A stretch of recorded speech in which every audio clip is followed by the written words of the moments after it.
A Guiné-Bissau, localizada na costa oeste da África, possui uma história rica e complexa, que abrange desde antigas civilizações até o período contemporâneo. Esta exploração histórica nos levará através dos períodos significativos, que moldaram a identidade e a trajetória da Guiné-Bissau.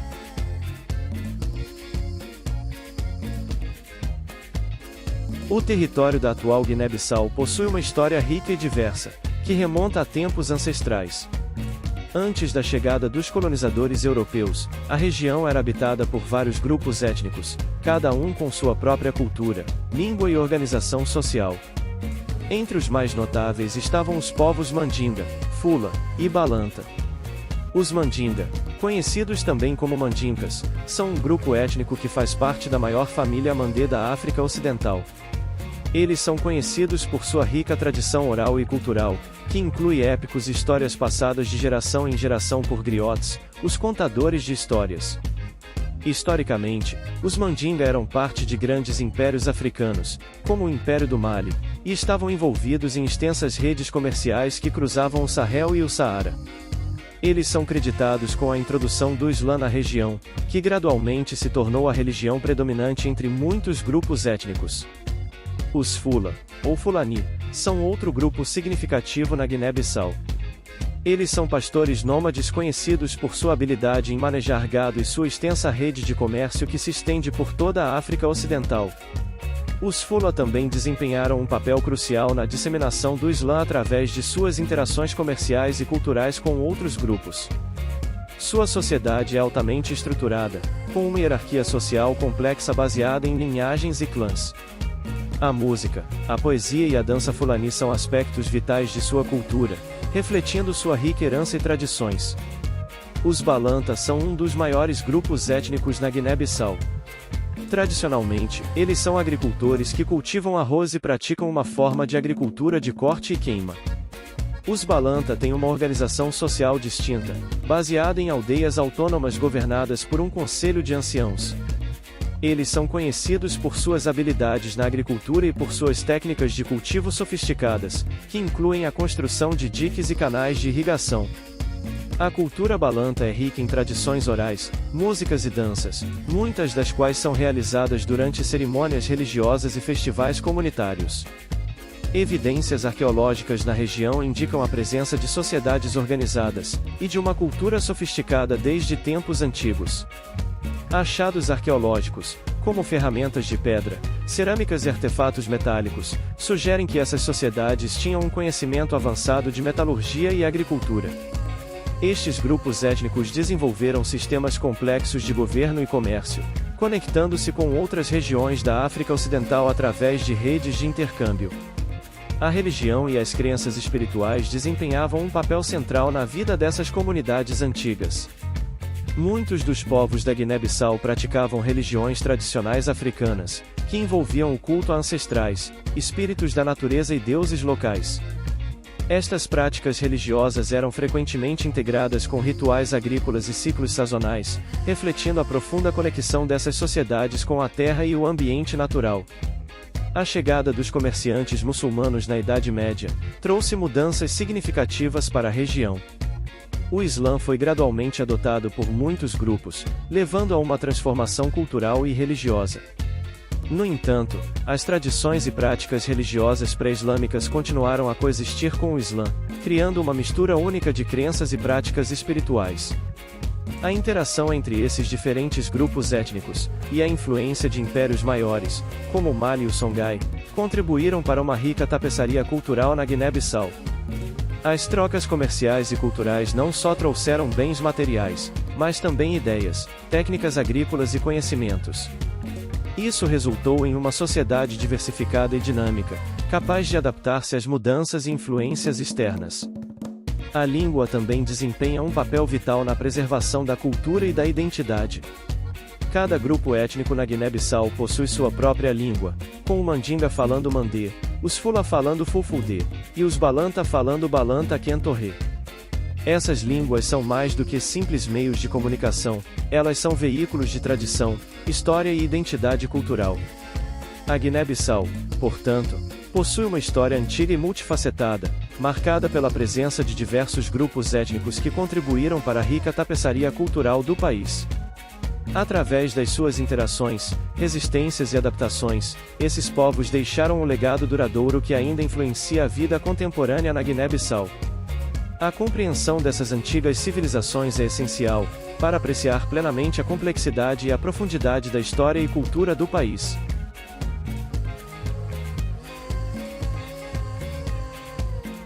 A área da atual Guiné-Bissau esteve sob a influência do Império de Gana nos séculos 8 a 11, uma das civilizações mais antigas e ricas da África Ocidental. O Império de Gana, também conhecido como Reino de Ouagadougou, foi um poderoso estado que se destacou pelo seu domínio sobre vastas áreas e pelo controle das rotas comerciais transsaarianas, que eram vitais para a economia da região. O Império de Gana alcançou o auge do seu poder entre os séculos 8 e 11. A sua capital, Kombi Salé, tornou-se um dos maiores centros urbanos e comerciais da África Ocidental, atraindo comerciantes de toda a região, incluindo o norte da África e o Oriente Médio. A riqueza do império baseava-se principalmente no comércio de ouro e sal.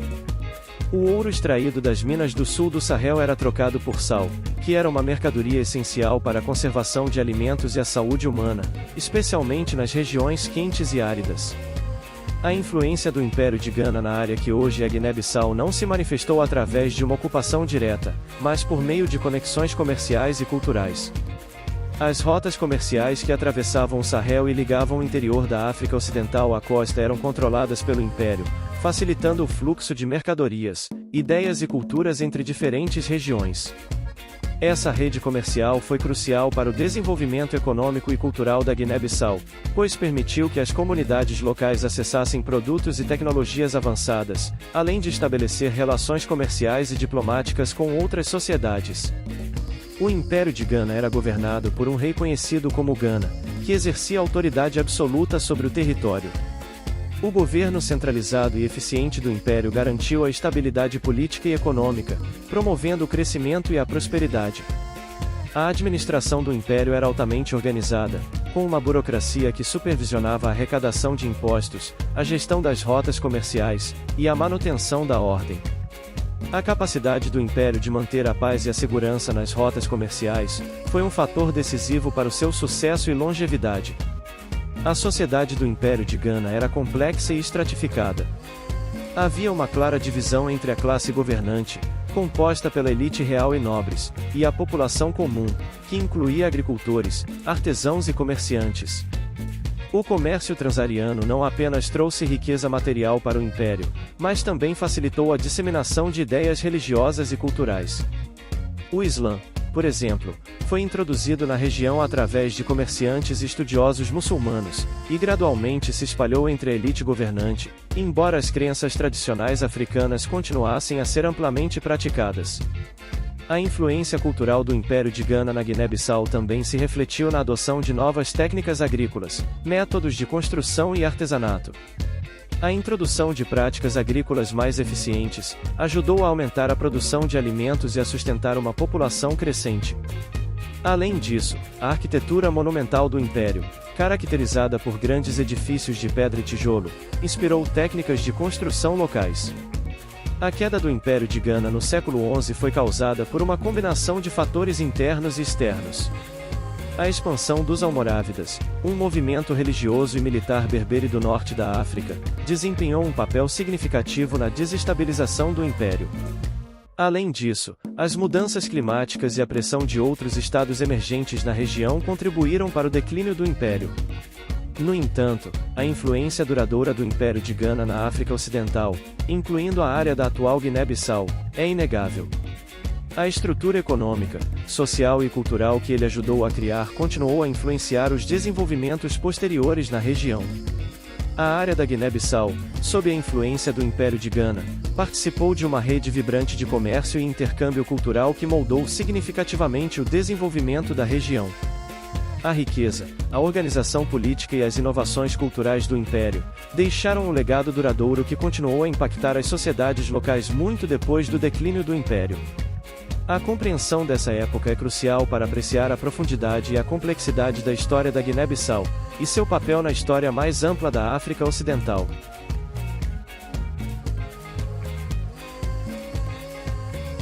Nos séculos 13 a 15, a região da atual Guiné-Bissau foi significativamente influenciada pelo Império do Mali, um dos mais poderosos e prósperos impérios da África Ocidental. O Império do Mali, fundado por Sundiata Keita em 1235, alcançou seu apogeu sob o reinado de Mansa Musa, conhecido por ser um dos homens mais ricos da história. Este império se destacou pelo seu vasto comércio de ouro, pela disseminação da cultura islâmica, e pelo desenvolvimento de uma sociedade sofisticada e estruturada. O comércio de ouro foi a espinha dorsal da economia do Império do Mali. As minas de ouro da região do Sahel, especialmente as de Bambuque-Buri, eram fontes extremamente ricas desse metal precioso. O ouro do Mali era trocado por sal, tecidos, cavalos e outros bens, vindos do norte da África e do Oriente Médio. As caravanas transsaarianas que cruzavam o deserto eram vitais para esse comércio, e as cidades de Timbuktu e Gal tornaram-se centros comerciais e culturais de grande renome. A riqueza gerada pelo comércio de ouro permitiu ao Império financiar grandes projetos de construção, patrocinar a educação e as artes, e manter um exército poderoso. A influência do Império do Mali na área da atual Guiné-Bissau manifestou-se de várias maneiras. A expansão do Império trouxe estabilidade política e segurança às rotas comerciais, facilitando o fluxo de mercadorias e ideias.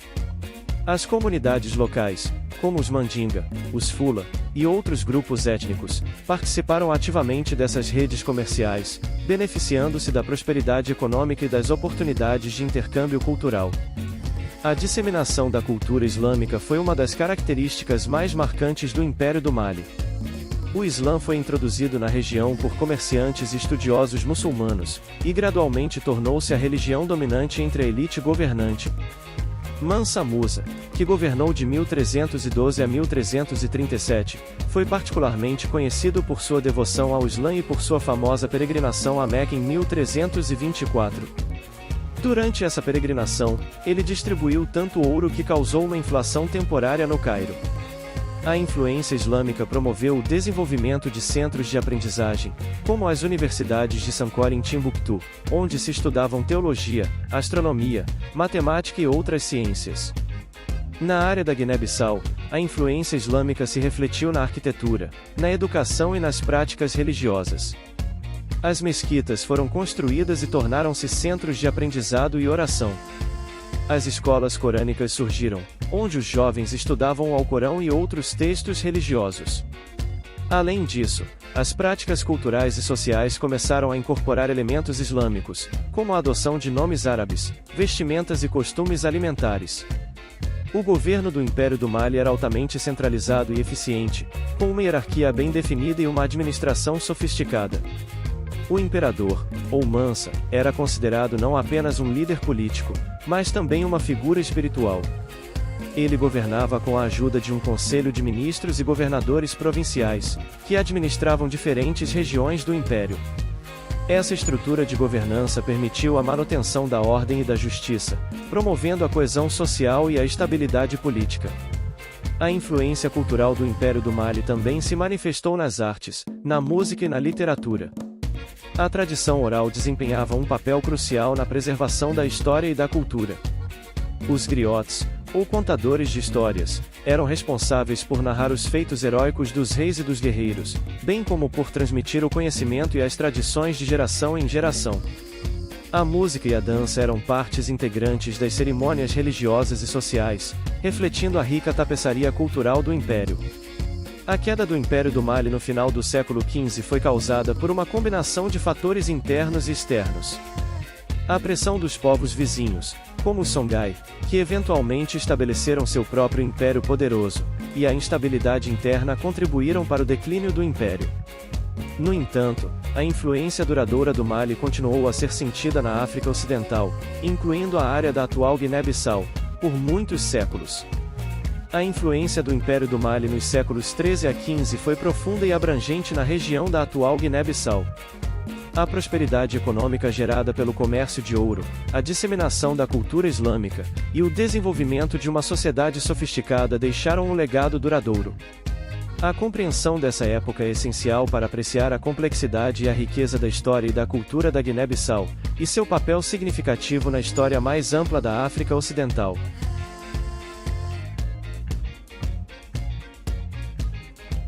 Durante o século XV e XVI, o Império Songhai teve uma influência significativa sobre partes da Guiné-Bissau, contribuindo para a prosperidade e o comércio na região. O Império Songhai, que se estendia por vastas áreas da África Ocidental, emergiu como uma das maiores e mais poderosas civilizações do continente, sucedendo o Império do Mali e consolidando sua hegemonia sobre importantes rotas comerciais e centros urbanos. O Império Songhai foi fundado no século XV por Soni Ali, um líder militar e político que expandiu rapidamente o território do Império através de conquistas e anexações. Sob seu governo, e posteriormente sob o governo de Askia Muhammad, o Império alcançou seu apogeu, controlando uma extensa rede de comércio transsaariano que incluía produtos como ouro, sal, noz de cola, escravos, e outros bens valiosos. A capital, Gao, tornou-se um centro florescente de comércio, cultura e aprendizado. A influência do Império Songhai na região da atual Guiné-Bissau manifestou-se principalmente através do comércio e da disseminação cultural. As rotas comerciais que conectavam Gao e Timbuktu com as áreas costeiras da África Ocidental passaram a incluir as terras da Guiné-Bissau, facilitando o fluxo de mercadorias e ideias. Os comerciantes Songhai traziam consigo não apenas produtos, mas também tecnologias, inovações agrícolas e artesanais, além de práticas culturais e religiosas. O comércio transsaariano sob os Songhai era altamente organizado e eficiente. Mercadores utilizavam caravanas de camelos para transportar mercadorias através do deserto, conectando mercados do norte da África com os mercados do sul do Sahel e além. Esta rede comercial proporcionava uma troca contínua de bens e conhecimentos, promovendo o desenvolvimento econômico e cultural das regiões envolvidas. Na Guiné-Bissau, isso resultou em uma maior integração com o comércio regional e internacional, aumentando a riqueza e a diversidade cultural local. A prosperidade econômica trazida pelo comércio durante o período do Império Songhai teve um impacto duradouro na sociedade da Guiné-Bissau. Comunidades locais, incluindo grupos étnicos como os Mandinga, Fula e Balanta, participaram ativamente do comércio, tanto como produtores de bens como intermediários. A riqueza gerada permitiu o florescimento de atividades artesanais e a construção de infraestruturas, como estradas e mercados, que facilitavam ainda mais o comércio e a interação social. Além do comércio, a influência cultural do Império Songhai foi profunda. O Islã, que já havia se estabelecido na região sob o Império do Mali, continuou a se disseminar e a se consolidar. O Império era conhecido por seu patrocínio ao aprendizado islâmico e às artes, com Timbuktu sendo um centro renomado de conhecimento, onde estudiosos de todo o mundo islâmico vinham para estudar. Esse ambiente culturalmente rico teve repercussões nas áreas sob sua influência, incluindo a Guiné-Bissau, onde a religião islâmica se entrelaçou com as práticas tradicionais, resultando em uma sincretização única de crenças e costumes. O governo do Império Songhai era altamente centralizado, com uma administração eficiente e uma hierarquia bem definida. Askia Muhammad, em particular, implementou reformas administrativas e financeiras que melhoraram a governança e a estabilidade do Império. Esta administração eficaz permitiu a manutenção da paz e da ordem nas rotas comerciais, essencial para o fluxo contínuo de mercadorias e riqueza.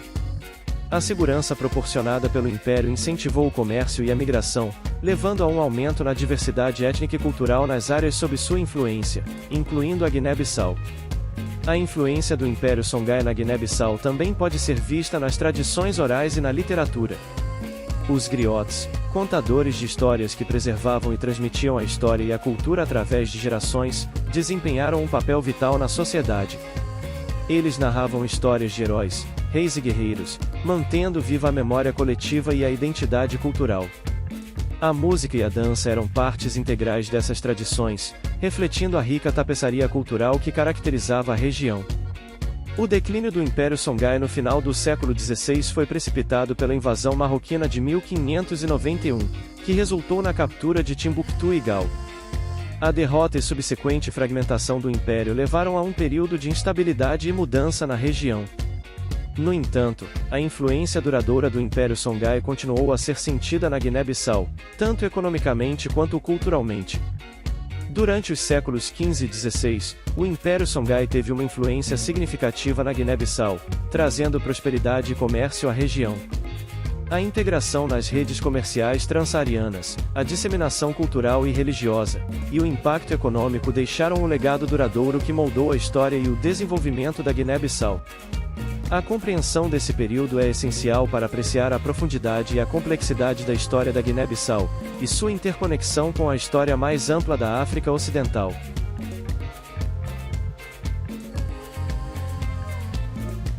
No século XV, a chegada dos exploradores portugueses à costa da Guiné-Bissau marcou o início de um período de intenso comércio e crescente influência europeia na região. Em 1446, o explorador português Nuno Tristão foi o primeiro a chegar à região, inaugurando uma nova era de interações entre os povos da Guiné-Bissau e os europeus. A expedição de Tristão foi parte de uma série de viagens patrocinadas pelo infante Dom Henrique, também conhecido como Henrique o Navegador, cujo objetivo era explorar a costa oeste da África, encontrar novas rotas comerciais e expandir a cristandade. A chegada dos portugueses teve um impacto profundo e duradouro na Guiné-Bissau. Inicialmente, as interações foram principalmente comerciais. Os portugueses estavam interessados em produtos locais como ouro, marfim, e eventualmente escravos. Eles estabeleceram feitorias ao longo da costa, que funcionavam como entrepostos comerciais onde os produtos africanos eram trocados por mercadorias europeias, como tecidos, armas e utensílios de metal. Essas feitorias tornaram-se centros de intensa atividade comercial e pontos de contato cultural entre europeus e africanos. O comércio de escravos rapidamente se tornou uma das atividades mais lucrativas para os portugueses na Guiné-Bissau. À medida que a demanda por mão de obra escrava crescia nas colônias europeias nas Américas, especialmente nas plantações de açúcar no Brasil e no Caribe, os comerciantes portugueses intensificaram suas operações na costa da Guiné-Bissau. Eles capturavam africanos ou os adquiriam através de trocas com os chefes locais, que por sua vez se beneficiavam da aliança com os europeus para consolidar seu poder e obter bens valiosos. Esse comércio teve consequências devastadoras para as sociedades locais, desestruturando comunidades e levando à perda de milhões de vidas. A influência portuguesa também se fez sentir na cultura e na religião da região. Os missionários católicos acompanharam os comerciantes e se empenharam em converter os povos locais ao cristianismo. Embora o sucesso inicial tenha sido limitado, com o tempo, o cristianismo ganhou adeptos entre a elite local e influenciou práticas culturais e sociais. Igrejas e missões foram estabelecidas, e a língua portuguesa começou a ser usada em contextos comerciais e administrativos. Além do comércio e da religião, a presença portuguesa também trouxe novas tecnologias e conhecimentos para a Guiné-Bissau. Os portugueses introduziram novas técnicas agrícolas, plantas e animais exóticos, bem como métodos de construção europeus. Isso teve um impacto duradouro na economia e no modo de vida das comunidades locais, que adotaram e adaptaram essas inovações de acordo com suas necessidades e circunstâncias. A administração portuguesa na Guiné-Bissau foi formalmente estabelecida no século XVII, quando a coroa portuguesa começou a consolidar seu controle sobre os territórios africanos. Esta administração era frequentemente caracterizada pela exploração econômica e pela repressão das resistências locais. Os governadores portugueses eram enviados para manter a ordem e garantir que os interesses econômicos da metrópole fossem protegidos. No entanto, o controle português sobre o interior da Guiné-Bissau permaneceu frágil e esporádico, com a influência europeia sendo mais forte ao longo da costa e nas principais rotas comerciais. Durante os séculos seguintes, a resistência local à presença portuguesa foi uma constante. Os povos da Guiné-Bissau, incluindo os Balanta, Fula e Mandinga, entre outros, resistiram à dominação estrangeira de diversas maneiras, desde revoltas armadas até formas sutis de resistência cultural e social. Esta resistência culminaria, séculos mais tarde, na luta pela independência no século XX. A chegada dos portugueses também teve um impacto significativo nas relações entre os diferentes grupos étnicos da Guiné-Bissau. A aliança com os europeus deu a alguns grupos locais vantagens sobre seus rivais, alterando o equilíbrio de poder na região. Isso frequentemente resultou em conflitos internos e reconfigurações políticas, à medida que os chefes locais tentavam navegar pelas complexas dinâmicas de poder introduzidas pela presença europeia. Ao longo dos séculos, a presença portuguesa na Guiné-Bissau transformou profundamente a região, deixando um legado complexo e ambíguo. A introdução do comércio transatlântico de escravos, a disseminação do cristianismo, a incorporação de novas tecnologias e práticas culturais, e as mudanças nas estruturas políticas locais, são apenas algumas das maneiras pelas quais a chegada dos portugueses moldou a história da Guiné-Bissau. Este período marcou o início de uma era de profunda transformação, cujos efeitos ressoariam por muitos séculos, influenciando o desenvolvimento social, econômico e cultural da Guiné-Bissau até os dias atuais. A chegada dos exploradores portugueses, iniciada por Nuno Tristão em 1446, trouxe profundas mudanças à Guiné-Bissau. Este período de intensa atividade comercial e influência europeia marcou o começo de uma era de transformação, que moldou a trajetória histórica da região de maneira significativa e duradoura. A compreensão dessa época é essencial para apreciar a complexidade da história da Guiné-Bissau, e as múltiplas camadas de interação entre os povos africanos e europeus ao longo dos séculos.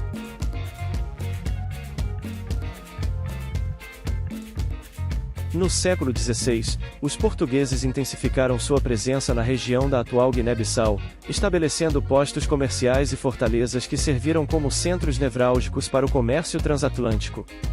Estes estabelecimentos, projetados para facilitar o comércio de escravos, marfim e ouro, transformaram a região em um ponto estratégico de intercâmbio econômico e cultural entre a África e a Europa. A criação dessas colônias representou uma nova fase na história da Guiné-Bissau, caracterizada por profundas mudanças sociais, econômicas e políticas. Os portugueses começaram a construir feitorias ao longo da costa, que funcionavam como entrepostos comerciais onde mercadorias eram trocadas entre europeus e africanos. Uma das primeiras e mais importantes foi a feitoria de Cacheu, fundada em meados do século XVI. Cacheu tornou-se um dos principais centros de comércio de escravos da região. Milhares de africanos foram capturados e vendidos a comerciantes europeus, que os transportavam através do Atlântico para trabalhar nas plantações das Américas. Este comércio de escravos foi extremamente lucrativo para os portugueses, mas teve consequências devastadoras para as sociedades africanas, desestruturando comunidades, promovendo violência e perpetuando a escravidão. Além de Cacheu, outras feitorias e fortalezas foram estabelecidas, incluindo Bissau, que mais tarde se tornaria a capital da colônia. Estas instalações foram fortificadas para proteger os interesses comerciais portugueses, contra ataques de outras potências europeias e resistências locais. As fortalezas eram equipadas com canhões e guarnições militares, simbolizando o poderio militar e a intenção dos portugueses de manter controle sobre a região. Essas estruturas não apenas serviam como centros de comércio, mas também como postos de comando onde as políticas coloniais eram implementadas e administradas. O comércio de marfim e ouro também era vital para a economia colonial. O marfim, obtido a partir das presas de elefantes, era altamente valorizado na Europa por sua raridade e pela beleza dos produtos esculpidos. Os comerciantes portugueses compravam marfim de caçadores e intermediários africanos, que o transportavam das regiões interiores até a costa. O ouro, extraído das minas no interior da África Ocidental, era igualmente procurado. Este metal precioso foi um dos principais motores do interesse europeu na região, e a sua obtenção levou ao estabelecimento de rotas comerciais que conectavam a Guiné-Bissau com outras partes da África e com o mundo atlântico. A administração colonial portuguesa na Guiné-Bissau era caracterizada por uma combinação de controle direto e indireto. Embora os portugueses exercessem um controle firme sobre as áreas costeiras e os principais centros comerciais, muitas partes do interior permaneciam sob o controle de líderes locais. Estes chefes locais negociavam com os portugueses, fornecendo escravos, marfim e ouro em troca de bens europeus como tecidos, armas, bebidas alcoólicas e outros produtos manufaturados. Esta relação de dependência mútua era complexa e frequentemente tensa, com conflitos e negociações constantes sobre o controle e a distribuição dos recursos. A presença portuguesa também trouxe mudanças culturais significativas. Missionários católicos acompanharam os comerciantes e soldados, esforçando-se para converter os povos locais ao cristianismo. Igrejas e missões foram estabelecidas, e a influência cristã começou a se entrelaçar com as tradições religiosas africanas. Embora o sucesso das missões tenha sido limitado no início, o cristianismo gradualmente ganhou espaço, especialmente entre as elites que viam vantagens em aliar-se aos portugueses. A língua portuguesa também começou a se espalhar, tornando-se uma língua franca usada no comércio e na administração. No entanto, a expansão colonial portuguesa não foi isenta de resistência. As comunidades locais frequentemente se opunham à presença estrangeira e às práticas de comércio de escravos. Houve várias revoltas e insurreições contra o domínio português, lideradas por chefes locais que procuravam defender sua autonomia e proteger suas comunidades. Estas resistências, embora frequentemente suprimidas, demonstravam a resiliência e a determinação dos povos da Guiné-Bissau em preservar sua liberdade e identidade. O impacto da colonização portuguesa na Guiné-Bissau foi profundo e duradouro.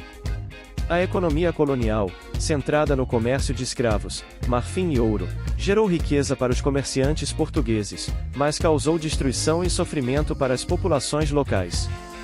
As mudanças culturais e religiosas introduzidas pelos portugueses deixaram um legado complexo, marcado pela mistura de influências africanas e europeias. A estrutura política e social da região foi transformada, com a introdução de novas formas de governança e administração.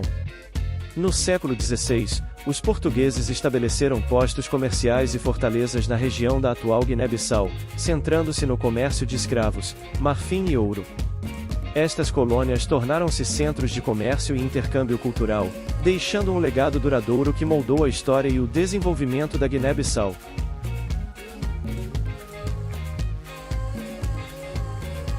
Durante o período colonial, a Guiné-Bissau foi palco de uma resistência significativa por parte dos povos locais, que lutaram de maneira persistente contra o controle português.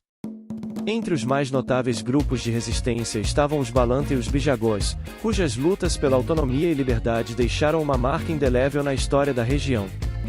Os Balanta, que constituem um dos maiores grupos étnicos da Guiné-Bissau, são conhecidos por sua forte tradição de autonomia e organização comunitária.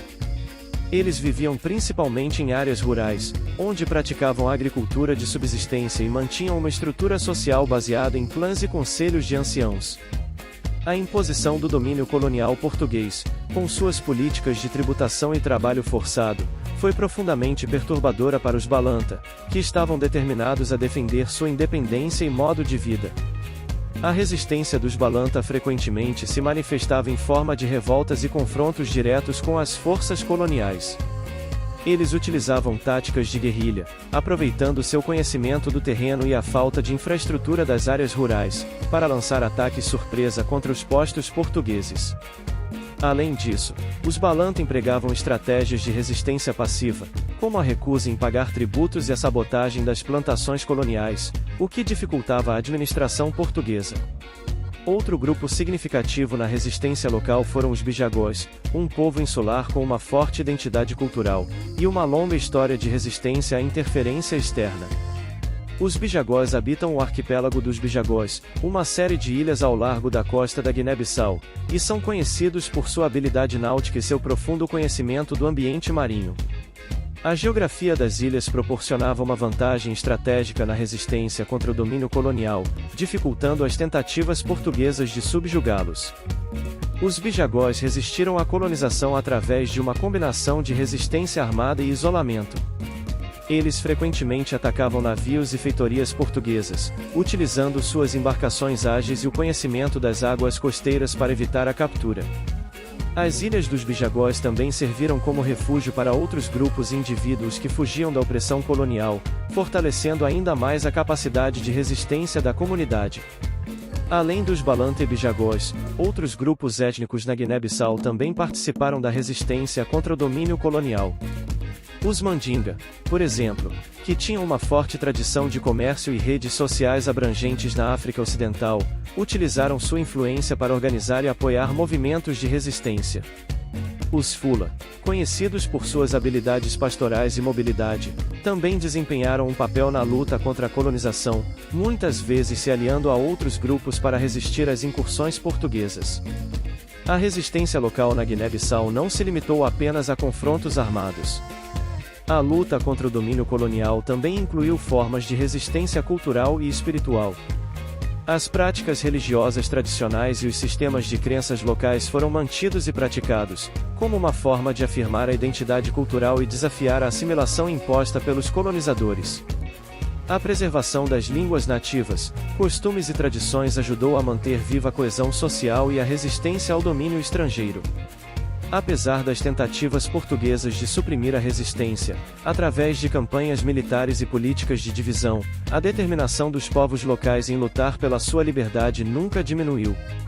A resistência foi contínua e multifacetada, envolvendo uma combinação de resistência armada, sabotagem econômica e resistência cultural. A resistência dos povos da Guiné-Bissau ao domínio colonial é um testemunho da sua resiliência e da importância da autonomia e autodeterminação em face da opressão.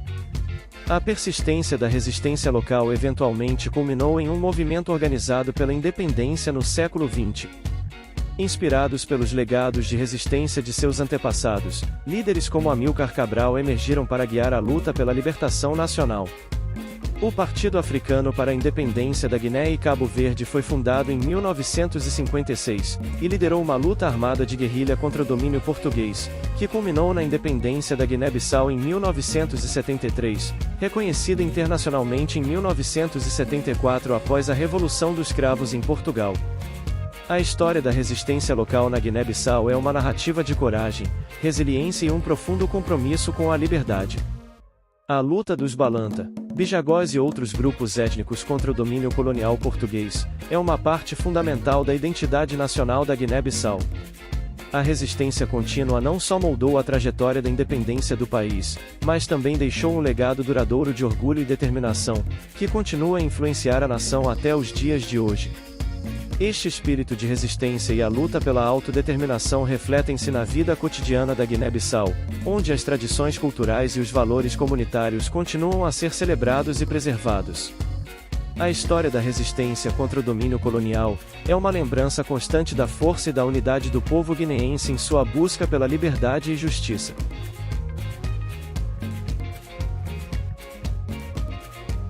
A Guiné-Bissau, durante o período de 1963 a 1974, esteve envolvida em uma intensa e determinante guerra de libertação contra o domínio colonial português. Este conflito, liderado pelo Partido Africano para a Independência da Guiné e Cabo Verde, sob a liderança carismática de Amílcar Cabral, foi uma luta armada que não só visava a independência nacional, mas também a transformação socioeconômica do país. A Guerra de Libertação na Guiné-Bissau é um exemplo marcante de resistência e determinação na luta contra a opressão colonial. Amílcar Cabral, um agrônomo e teórico marxista, fundou o PAIGC, em 1956, junto com outros ativistas, com o objetivo de pôr fim ao domínio colonial em Cabo Verde e Guiné-Bissau.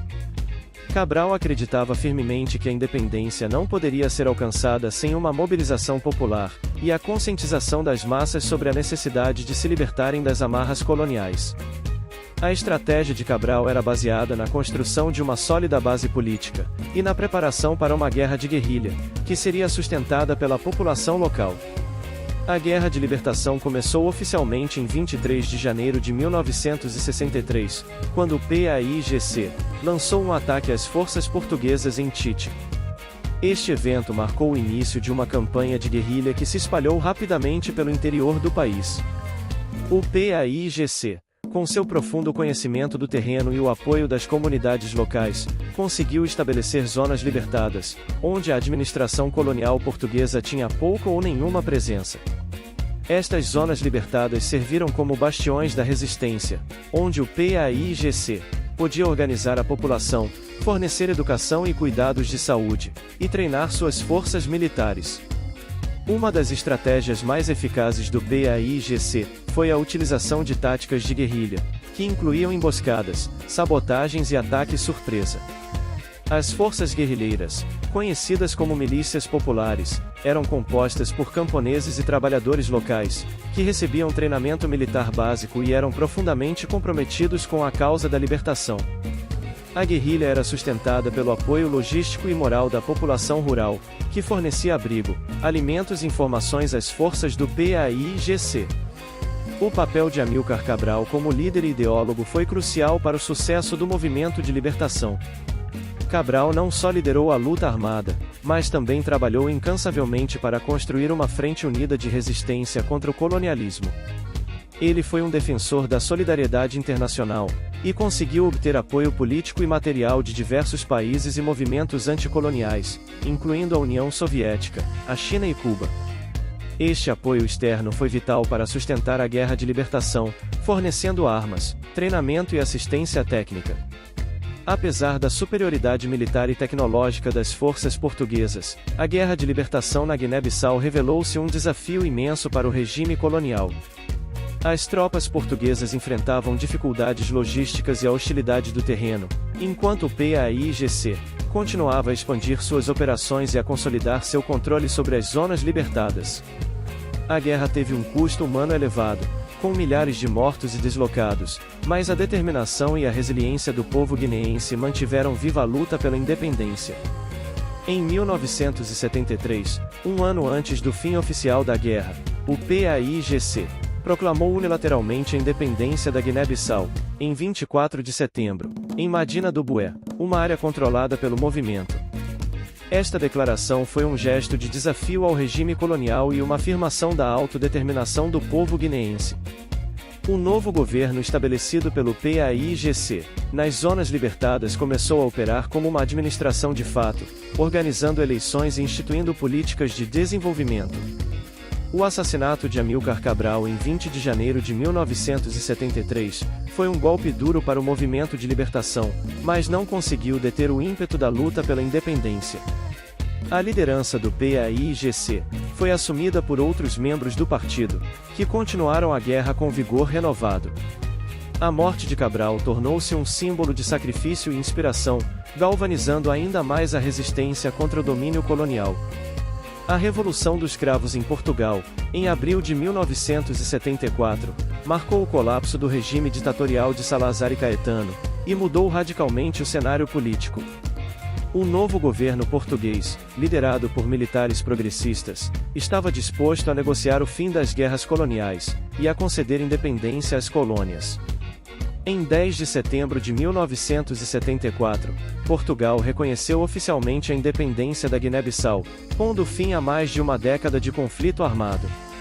A Guerra de Libertação da Guiné-Bissau foi um marco na luta contra o colonialismo em África, e deixou um legado duradouro no país.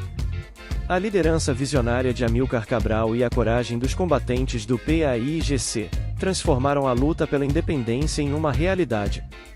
A guerra também trouxe profundas mudanças sociais e políticas, estabelecendo as bases para um governo autônomo, e inaugurando uma nova era de autodeterminação para o povo guineense. Hoje, a história da Guerra de Libertação é celebrada como um período de heroísmo e sacrifício, e a memória de Amílcar Cabral e dos combatentes do PAIGC continua a inspirar as gerações atuais na Guiné-Bissau. A luta pela liberdade e a busca por justiça social permanecem como pilares fundamentais da identidade nacional, refletindo a perseverança e a resiliência que caracterizam a trajetória histórica do país. A Guerra de Libertação não só garantiu a independência, mas também fortaleceu o espírito de unidade e resistência, que ainda hoje define a nação guineense.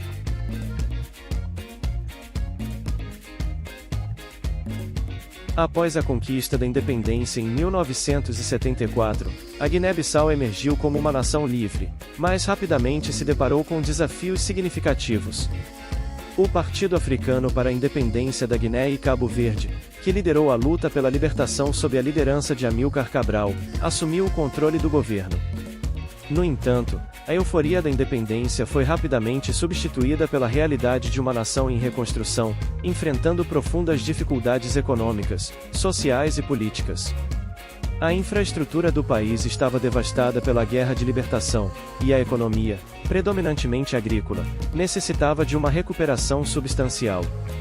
O PAIGC, liderado inicialmente por Luiz Cabral, irmão de Amílcar Cabral, tentou implementar políticas de desenvolvimento que incluíam a reforma agrária, a nacionalização de empresas, e a promoção de uma economia autossuficiente. Contudo, a execução dessas políticas encontrou várias dificuldades, incluindo a falta de recursos, a dependência de ajuda externa, e a complexa diversidade étnica e regional do país. As tensões internas no PAIGC começaram a surgir logo após a independência. A liderança enfrentou críticas sobre a gestão econômica e a falta de inclusão de diferentes grupos étnicos e facções políticas. Em 1980, essas tensões culminaram em um golpe de Estado liderado por João Bernardo Nino Vieira, que derrubou o governo de Luiz Cabral. Vieira estabeleceu um regime autoritário, mas prometeu continuar com os objetivos de desenvolvimento do PAIGC. Durante seu governo, Vieira enfrentou constantes desafios, incluindo tentativas de golpe, insurgências e uma economia em dificuldades.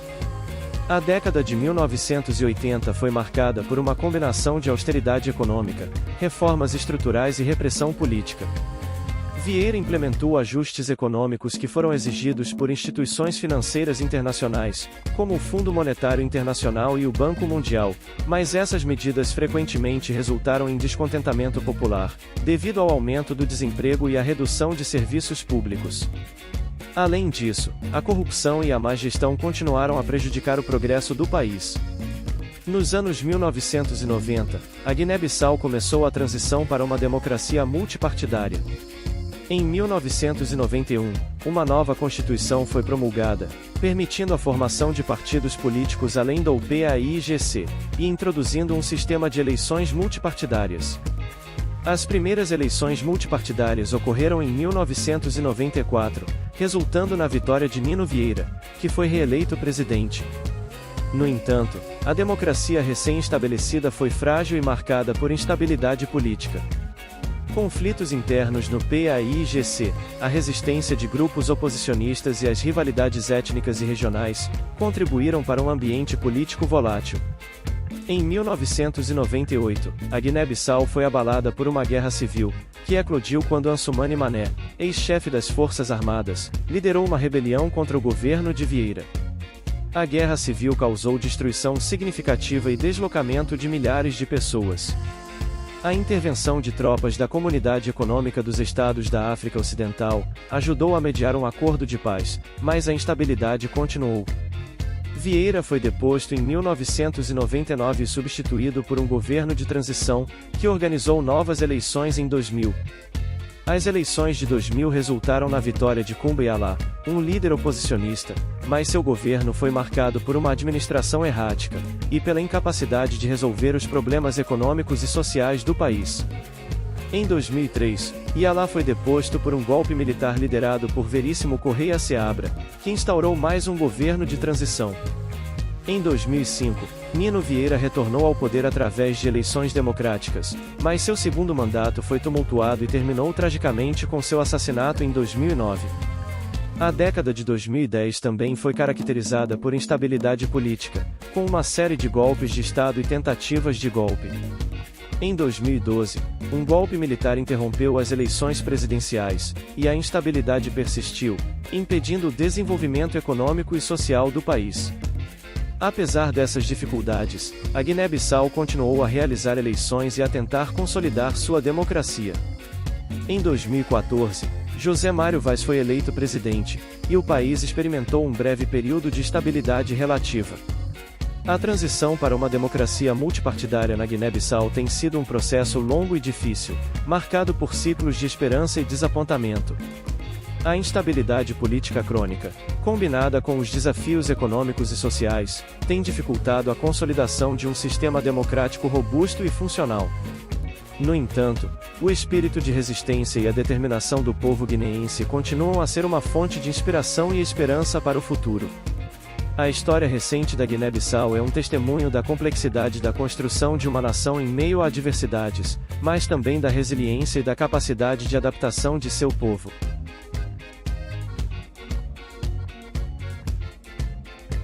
O desenvolvimento econômico da Guiné-Bissau é uma história de desafios contínuos e esforços resilientes para superar adversidades e fomentar crescimento sustentável.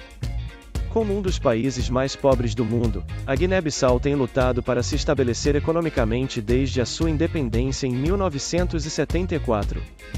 A economia é predominantemente agrária, com a castanha de caju sendo a principal exportação, e uma fonte vital de renda para a população rural.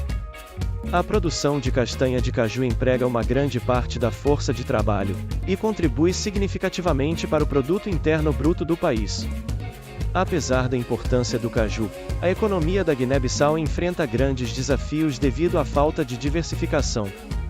A dependência excessiva de um único produto de exportação torna o país vulnerável às flutuações dos preços globais do caju e às mudanças climáticas que afetam a produção agrícola. Além disso, a infraestrutura inadequada, incluindo estradas, energia e sistemas de transporte, limita a capacidade do país de expandir outros setores econômicos. A pesca é outra atividade econômica crucial, com a Guiné-Bissau possuindo ricas águas costeiras e uma zona econômica exclusiva extensa. No entanto, o setor de pesca enfrenta problemas de pesca ilegal, não declarada e não regulamentada, que reduz os benefícios econômicos para o país.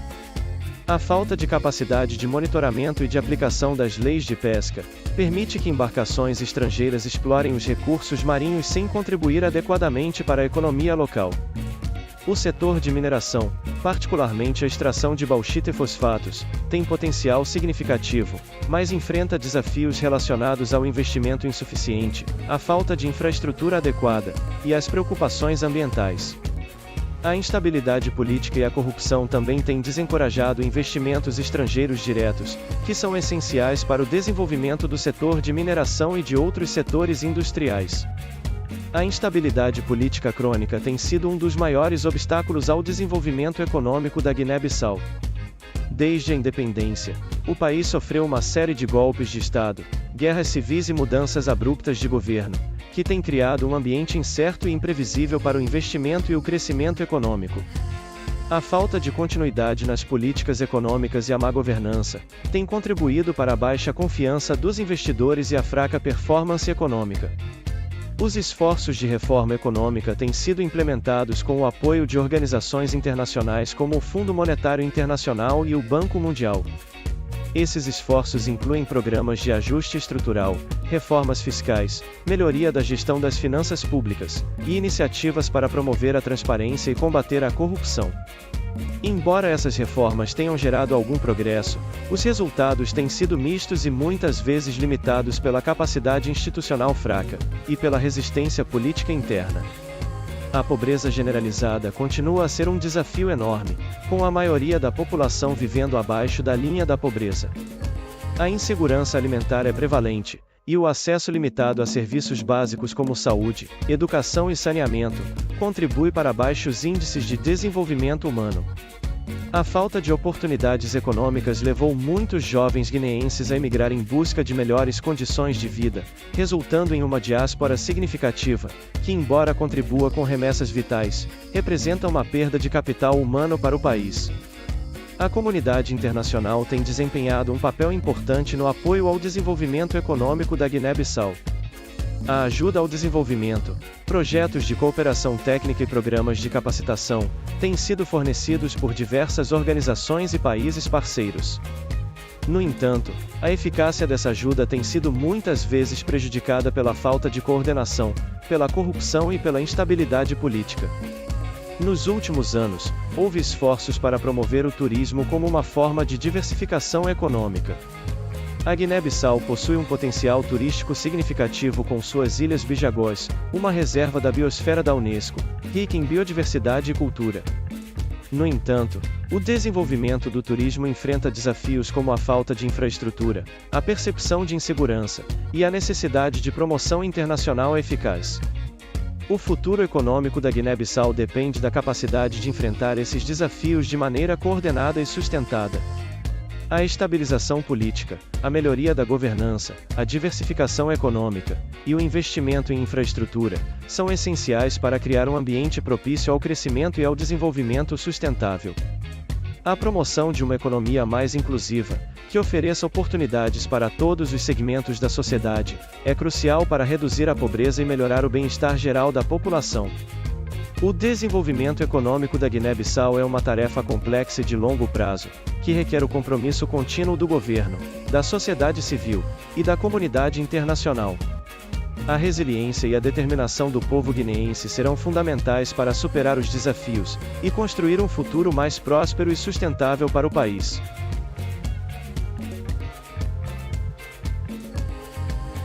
A cultura da Guiné-Bissau é uma tapeçaria rica e diversificada, tecida a partir das tradições e práticas de suas numerosas etnias. O país é lar de vários grupos étnicos, incluindo os Balanta, Fula, Manjaco, Mandinga, Papel, Bijagós, entre outros, cada um contribuindo com suas próprias línguas, costumes e modos de vida.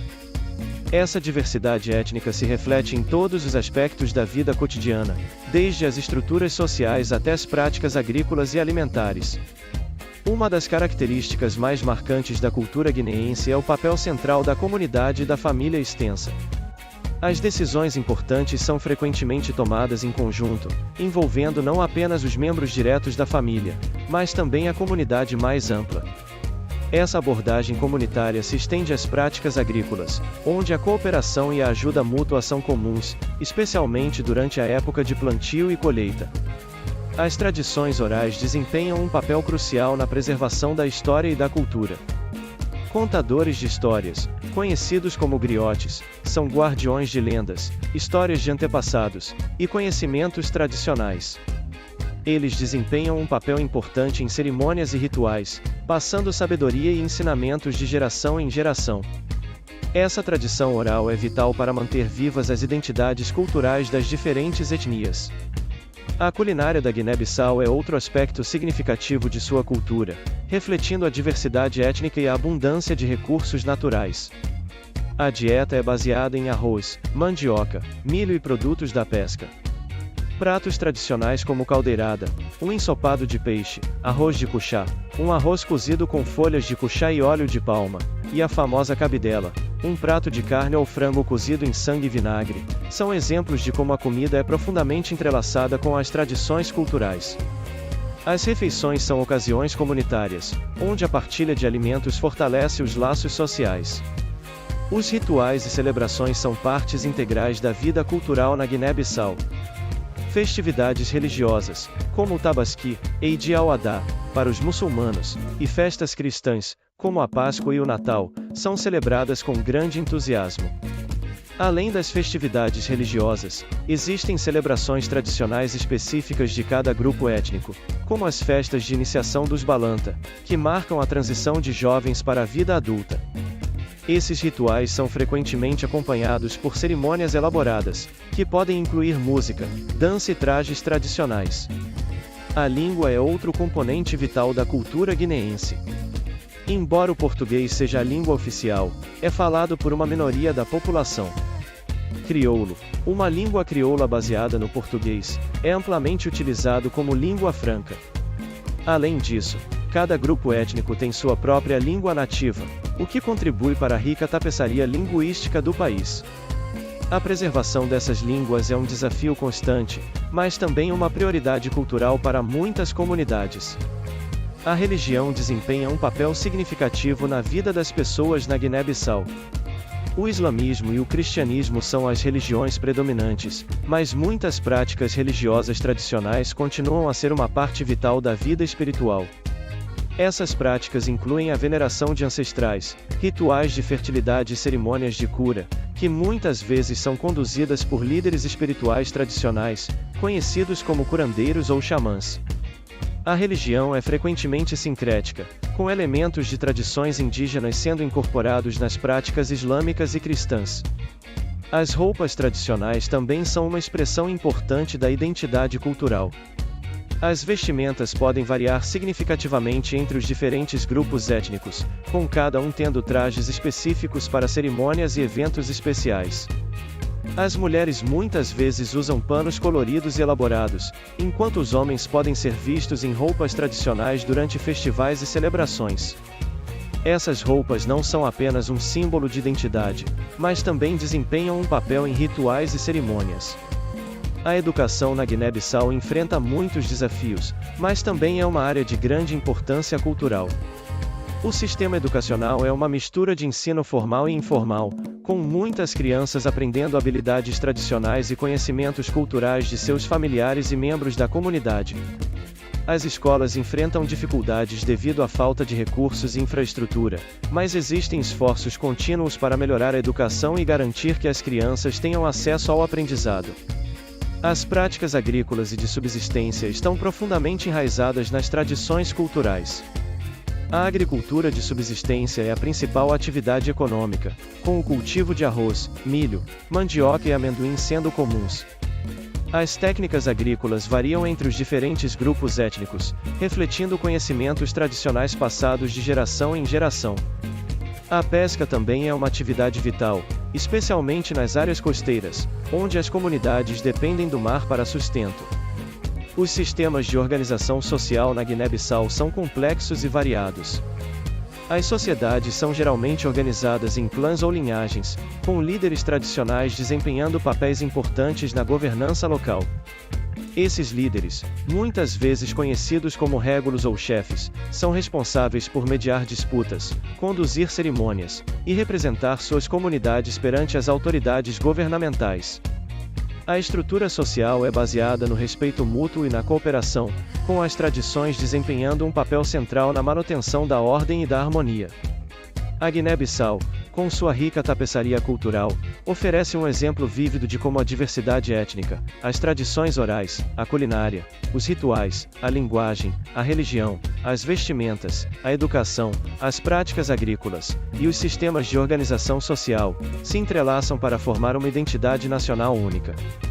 A cultura guineense é uma celebração da resiliência e da diversidade de seu povo, refletindo uma história rica e complexa, que continua a evoluir e a se adaptar às mudanças e desafios do mundo moderno.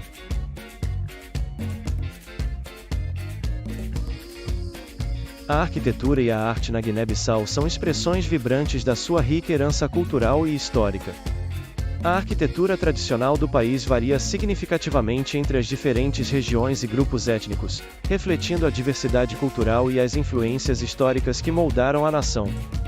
Nas áreas rurais, muitas casas são construídas com materiais locais, como barro, palha e madeira.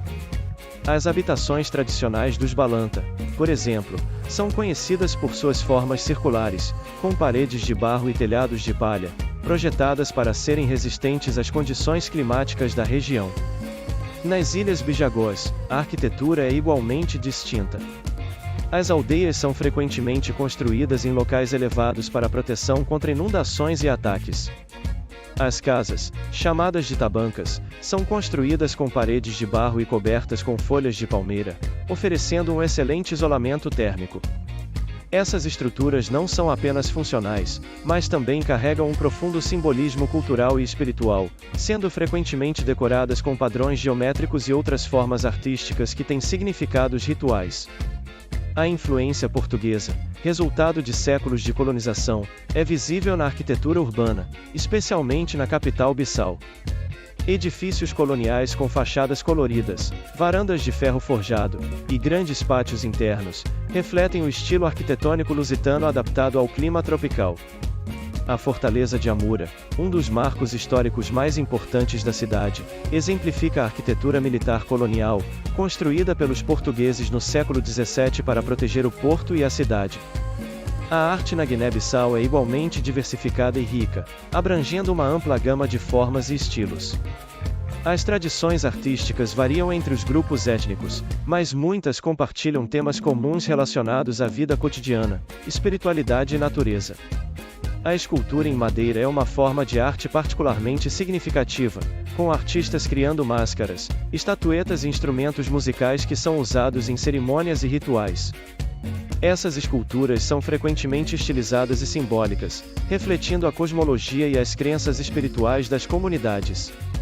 A cerâmica também desempenha um papel importante na cultura artística da Guiné-Bissau. As mulheres, em particular, são conhecidas por suas habilidades em moldar e decorar potes, jarros e outros utensílios de barro. Esses objetos não são apenas utilitários, mas também possuem valor estético e cultural, sendo frequentemente adornados com padrões e motivos que têm significados especiais.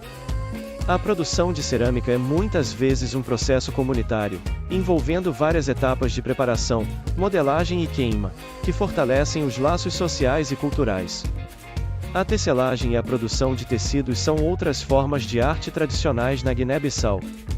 Os tecelões utilizam técnicas antigas para criar tecidos coloridos e padronizados, que são usados em roupas e para fins decorativos. Os panos tecidos à mão são frequentemente usados em ocasiões especiais e cerimônias, simbolizando status e identidade étnica. Os padrões e cores dos tecidos podem indicar a origem do portador, sua posição social e até mesmo marcos importantes em sua vida. Além das formas de arte tradicionais, a Guiné-Bissau também tem uma crescente cena de arte contemporânea. Artistas modernos, influenciados tanto pelas tradições locais quanto pelas tendências globais, estão explorando novas mídias e abordagens. Pintura, escultura contemporânea e arte digital estão ganhando espaço, refletindo as mudanças sociais e políticas do país. Esses artistas frequentemente abordam temas de identidade, história e resistência, criando obras que são tanto esteticamente inovadoras quanto socialmente engajadas. A arte pública é outra área em crescimento, com murais e instalações surgindo em espaços urbanos. Esses trabalhos não só embelezam as áreas públicas, mas também servem como plataformas para expressão política e cultural.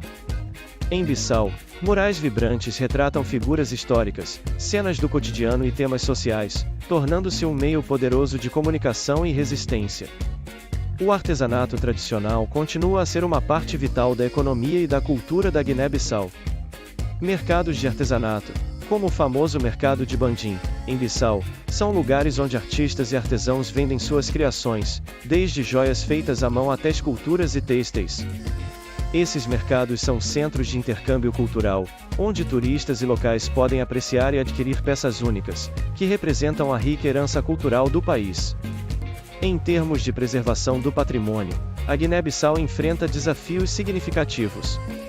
A falta de recursos e infraestrutura dificulta a conservação de edifícios históricos e artefatos culturais. No entanto, há esforços contínuos de organizações locais e internacionais para proteger e promover o patrimônio cultural. Museus e centros culturais estão sendo estabelecidos para abrigar coleções de arte e artefatos históricos, proporcionando um espaço para a educação e a valorização da cultura guineense. A educação artística é uma área em desenvolvimento, com programas emergentes que visam ensinar habilidades artísticas tradicionais e contemporâneas às novas gerações. Esses programas não só preservam as tradições culturais, mas também oferecem oportunidades econômicas e de expressão pessoal para os jovens. A arquitetura e a arte da Guiné-Bissau são testemunhos poderosos da resiliência e criatividade de seu povo. Através de suas formas variadas e significativas, elas narram a história de uma nação rica em diversidade cultural e herança histórica. Mesmo enfrentando desafios, a cultura guineense continua a florescer, oferecendo uma visão única e inspiradora de um país que celebra suas raízes enquanto olha para o futuro.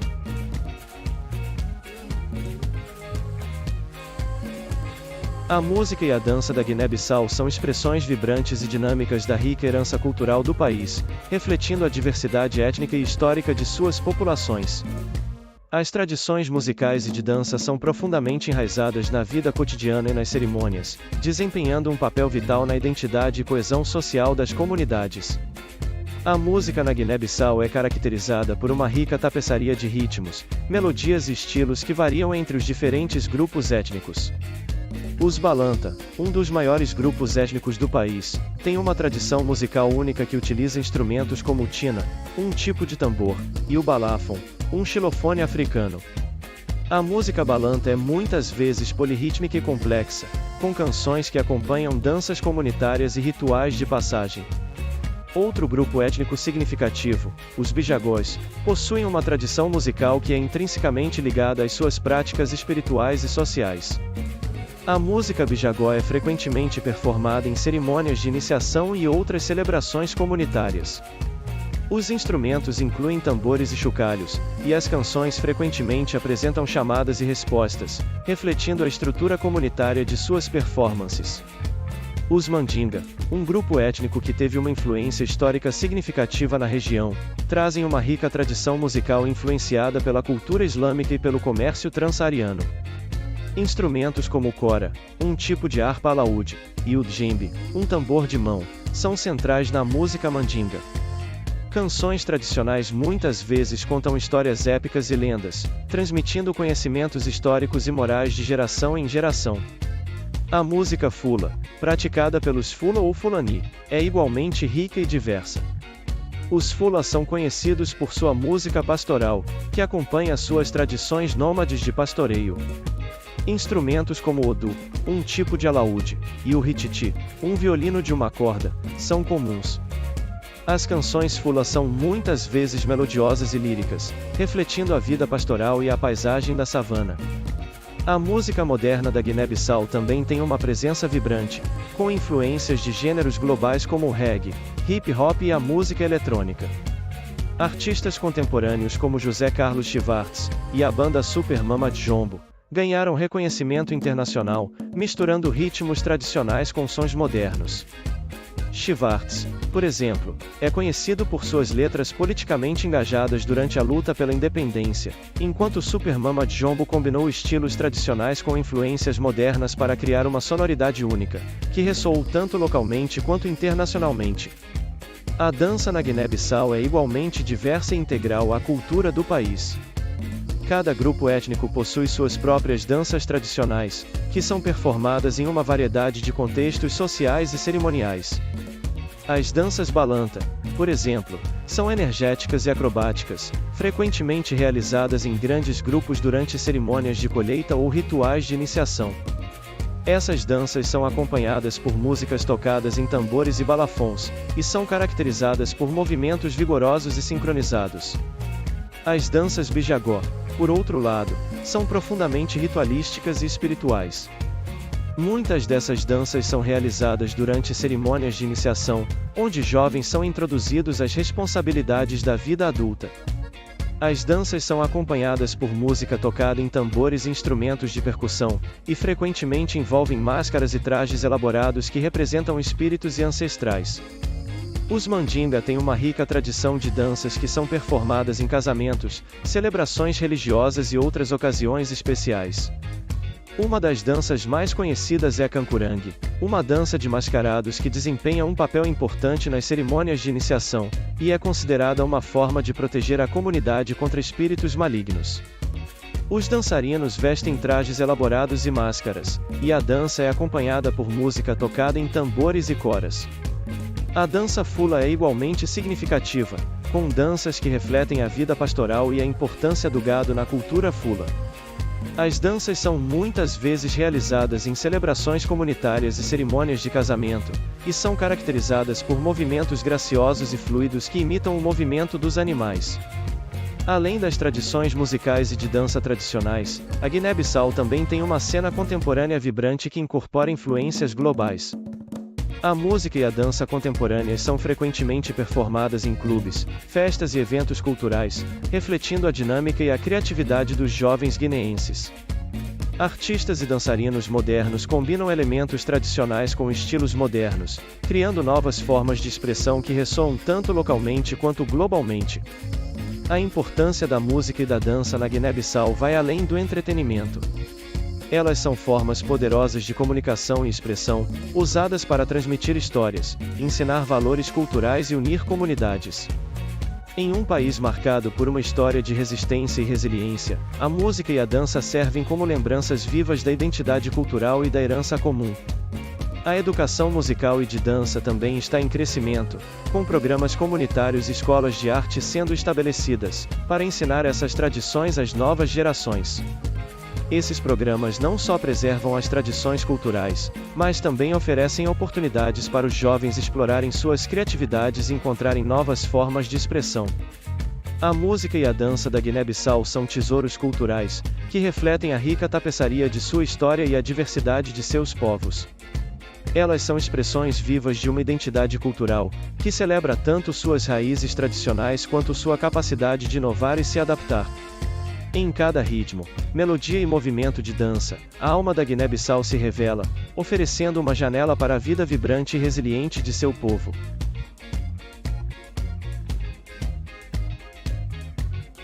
A Guiné-Bissau, um país com uma rica tapeçaria cultural e histórica, é o berço de várias personalidades notáveis, cujas contribuições têm ressoado tanto local quanto globalmente. Essas figuras representam uma gama diversificada de talentos e realizações, desde a literatura e a música até o ativismo social e o esporte. Cada uma delas, com sua habilidade única e comprometimento, ajudou a moldar a identidade cultural e social do país, refletindo a complexidade e a vitalidade da Guiné-Bissau. Odete Semedo, nascida em 1959 na Guiné-Bissau, é uma escritora e poetisa de grande renome, cuja obra reflete profundamente a cultura e as tradições de seu país.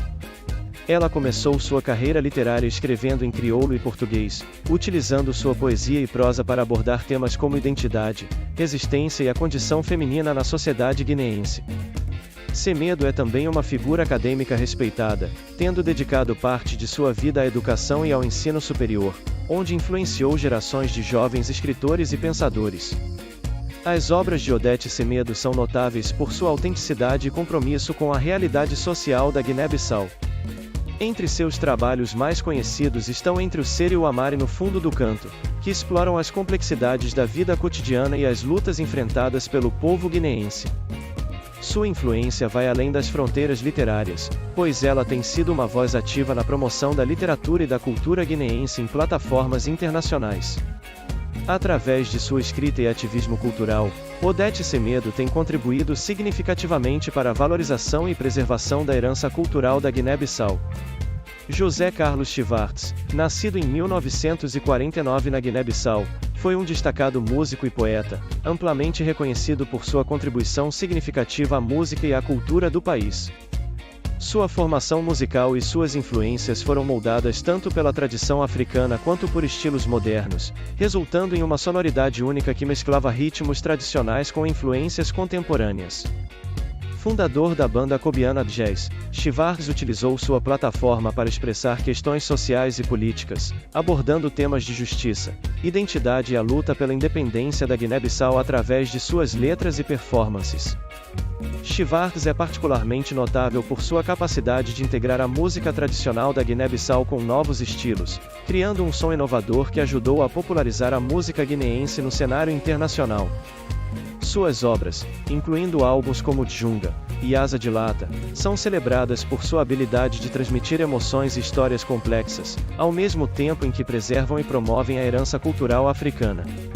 A influência de José Carlos Schwartz vai além da música, pois ele também foi um importante porta-voz cultural que contribuiu para o fortalecimento da identidade nacional e a valorização da rica tradição musical da Guiné-Bissau. Fatoumata Jal Baldé, nascida em 1959 na Guiné-Bissau, é uma escritora e ativista proeminente, cuja obra e engajamento social tem deixado uma marca significativa no país. Com uma formação acadêmica robusta, Baldé é conhecida por suas contribuições para a literatura e sua defesa incansável dos direitos humanos e da igualdade de gênero. Seu trabalho literário frequentemente explora as complexidades da vida social e política da Guiné-Bissau, abordando temas como a opressão das mulheres e as desigualdades sociais. Através de suas publicações e atividades, ela busca iluminar questões críticas e promover mudanças sociais. Além de sua carreira como escritora, Fatoumata Jal Baldé é uma defensora ativa dos direitos das mulheres, e tem colaborado com diversas organizações para promover a educação e a justiça social. Seu trabalho inclui não apenas a produção de literatura que reflete as realidades da vida na Guiné-Bissau, mas também a participação em projetos comunitários que visam empoderar as mulheres e melhorar as condições de vida nas comunidades locais. Baldé tem exercido uma influência significativa ao destacar as questões de gênero e contribuir para o debate sobre o desenvolvimento social e econômico, ajudando a moldar a visão contemporânea sobre a igualdade e a justiça no país. Abdoulaye Sylla, nascido em 1958 na Guiné-Bissau, é um escritor e engenheiro de destaque, cuja trajetória reflete uma combinação notável de talentos literários e expertise técnica. Formado em engenharia elétrica, Sylla trouxe uma perspectiva única à sua obra literária, combinando sua compreensão técnica com uma profunda sensibilidade para as questões sociais e culturais de seu país. Suas histórias frequentemente abordam temas como a vida cotidiana na Guiné-Bissau, explorando as nuances das tradições e das transformações sociais em uma narrativa envolvente e acessível. Como escritor, Abdoulaye Sylla é conhecido por sua habilidade em capturar a complexidade da experiência guineense em suas obras. Seus romances e peças de teatro, como A Noite da Liberdade e O Engenho dos Deuses, são reconhecidos por sua riqueza narrativa e crítica social. Sila tem desempenhado um papel importante na literatura guineense, contribuindo para a preservação e a promoção da língua e da cultura do país. Sua influência se estende além das fronteiras literárias, pois ele também é ativo em discussões sobre o desenvolvimento social e a integração da educação técnica e humanística, refletindo seu compromisso com o avanço e a riqueza cultural da Guiné-Bissau. As personalidades notáveis da Guiné-Bissau não apenas destacam a riqueza cultural e a criatividade do país, mas também evidenciam a força e a resiliência de seu povo. Seus legados, variados em seus campos de atuação, continuam a inspirar e influenciar novas gerações, sublinhando o impacto duradouro que indivíduos comprometidos podem ter na construção e na promoção da identidade nacional. A contribuição dessas figuras para a cultura e o desenvolvimento social da Guiné-Bissau permanece um testemunho poderoso da sua importância na história e na contemporaneidade do país. A Guiné-Bissau, com sua rica tapeçaria histórica e cultural, é um país que exemplifica a resiliência e a diversidade da África Ocidental. Desde suas primeiras civilizações até a luta pela independência, passando por períodos de dominação colonial e resistência, a trajetória da Guiné-Bissau é marcada por uma busca incessante por identidade e soberania. A nação enfrentou desafios significativos ao longo de sua história, incluindo conflitos internos, instabilidade política e dificuldades econômicas. No entanto, a determinação de seu povo em superar esses obstáculos tem sido uma constante, refletindo um espírito indomável e uma esperança persistente por um futuro melhor. O país é um mosaico de culturas, etnias e tradições, onde diversas línguas e costumes coexistem e se entrelaçam. A influência dos povos Mandinga, Fula e Balanta, entre outros, é evidente na vibrante cultura guineense, que se manifesta em sua música, dança, arte e literatura. Figuras notáveis da Guiné-Bissau, desde escritores e músicos até ativistas e atletas, têm desempenhado papéis cruciais na promoção e preservação da identidade cultural do país. Esses indivíduos não apenas destacam o talento e a criatividade da nação, mas também servem como embaixadores culturais, levando a riqueza da cultura guineense para o cenário global. A luta pela independência, liderada pelo PAIGC, e figuras emblemáticas como Amílcar Cabral, é um capítulo vital na história do país, simbolizando a resistência contra a opressão colonial e a busca por autodeterminação. A Guerra de Libertação, que durou mais de uma década, culminou na Declaração de Independência em 1973, um marco que foi reconhecido oficialmente em 1974 após a Revolução dos Cravos em Portugal. Este período de transformação política foi seguido por desafios na construção de um Estado-nação, com o PAIGC, enfrentando tensões internas e golpes de Estado.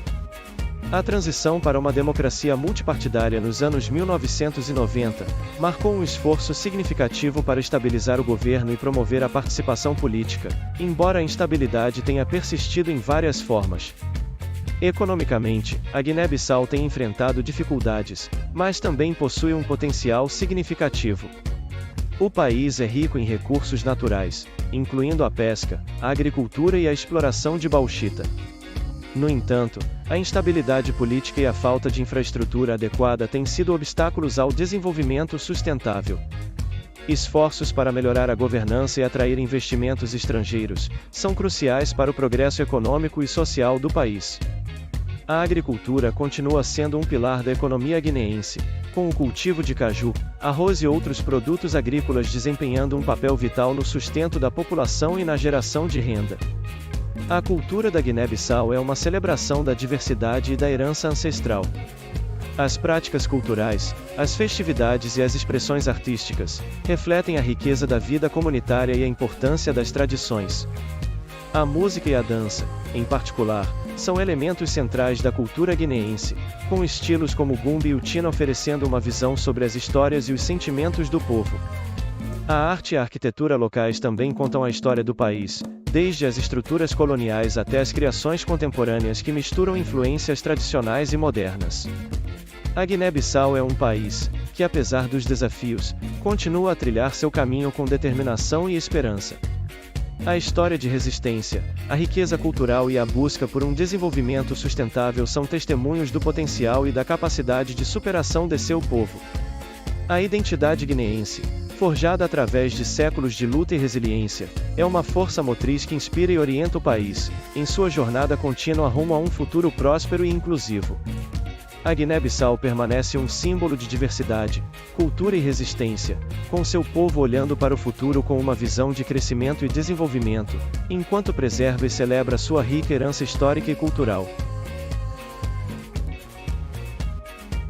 Se gostou do conteúdo, se inscreva no canal e ative as notificações, para acompanhar nossos próximos vídeos.